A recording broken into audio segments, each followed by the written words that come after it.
आज 5 सप्टेंबर भारताचे पहिले राष्ट्रपती डॉक्टर सर्वपल्ली राधाकृष्णन यांचा जन्मदिवस। हा जन्मदिवस संपूर्ण देशभर शिक्षक दिन म्हणून साजरा केला जातो आणि म्हणून आजच्या दिवशी सर्व गुरुजनांना, सर्व शिक्षक बंधू भगिनींना संस्कृती संवर्धन प्रतिष्ठानच्या वतीने खूप खूप शुभेच्छा। मंडळी, आपण शिक्षण क्षेत्रात आहात। काही जण इच्छेने आले असतील, काही जण ठरवून आले असतील, एक मिशन म्हणून या शिक्षणाच्या क्षेत्रात ते उतरले असतील, काही जण अनिच्छेने आले असतील। पण बंधूंनो आणि भगिनींनो, आपण इच्छेने आला असाल किंवा अनिच्छेने आला असाल, पण आत्ता या कुरुक्षेत्रामध्ये आपण उतरलेले आहात आणि तुमच्या समोर बसलेल्या अर्जुनाला दिशादर्शन करण्याची जबाबदारी तुमची आहे। आणि म्हणून मंडळी, आपण ज्या वेळेला शिक्षणाच्या क्षेत्रात येतो त्यावेळेला आपण विशिष्ट दृष्टी ठेवून आपण आपल्या कामाकडे, आपल्या प्रोफेशनलकडे आपण बघितलं पाहिजे। मला एक छोटीशी कथा आठवते की एका ठिकाणी इमारतीचं काम सुरू आहे आणि एक पांथस्थ उत्सुकतेने तिथे काम करणाऱ्या एका मजुराला विचारतो, अरे बाबा, हे तू काय करतोयस?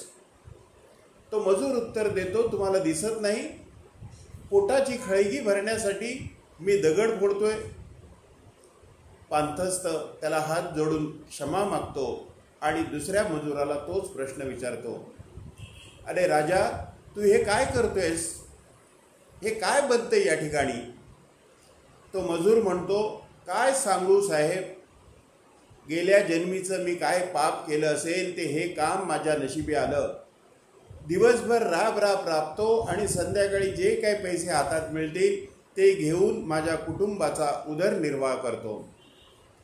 पांथस्थ पुन्हा त्याची क्षमा मागतो आणि तिसऱ्या मजुराकडे जातो। तिसऱ्या मजुराला तोच प्रश्न विचारतो। तो मजूर उत्तरतो, साहेब, या ठिकाणी एक भव्य मंदिर बनतंय आणि त्या मंदिराचा मी शिल्पकार आहे। मी एका अर्थाने या मंदिराचा मी निर्माता आहे आणि मला हे काम करायला या ठिकाणी मिळतंय म्हणून मी परमेश्वराचे आभार मानतो। शिक्षक बंधू भगिनींनो, काम एकच, पण 3 व्यक्तींचा बघण्याचा दृष्टिकोन वेगळा आहे। एक केवळ पोटाची खळगी भरण्यासाठी काम करतो, दुसरा गेल्या जन्मीचं पाप आपल्या पदरी पडलेलं आहे म्हणून ते काम करतोय, आणि तिसरा मात्र हे मंदिर निर्माणाचं काम, हे परमेश्वरी काम त्याला मिळालं याचा आनंद व्यक्त करत काम करतोय। काम एकच, पण बघण्याचा दृष्टिकोन वेगळा। आपण शिक्षणाच्या क्षेत्रात आहात। आपण शिक्षक म्हणून काम करत असताना आपल्या समोर बसलेला विद्यार्थी हे एक ओबडधोबड शिल्प आहे। त्या शिल्पाला आकार देण्यासाठी आपण शिक्षक म्हणून आहात। या दृष्टिकोनातून आपण जर बघितलं तर आपण या राष्ट्राचे निर्माते ठरू शकाल, या राष्ट्राचे खऱ्या अर्थाने शिल्पकार ठरू शकाल। आणि म्हणून मला असं वाटतं मंडळी, आपण आज शिक्षक दिनाच्या निमित्ताने आपल्या प्रोफेशनकडे, आपल्या व्यवसायाकडे या दृष्टिकोनातून बघू, या दृष्टीने बघू, या नजरेने बघू।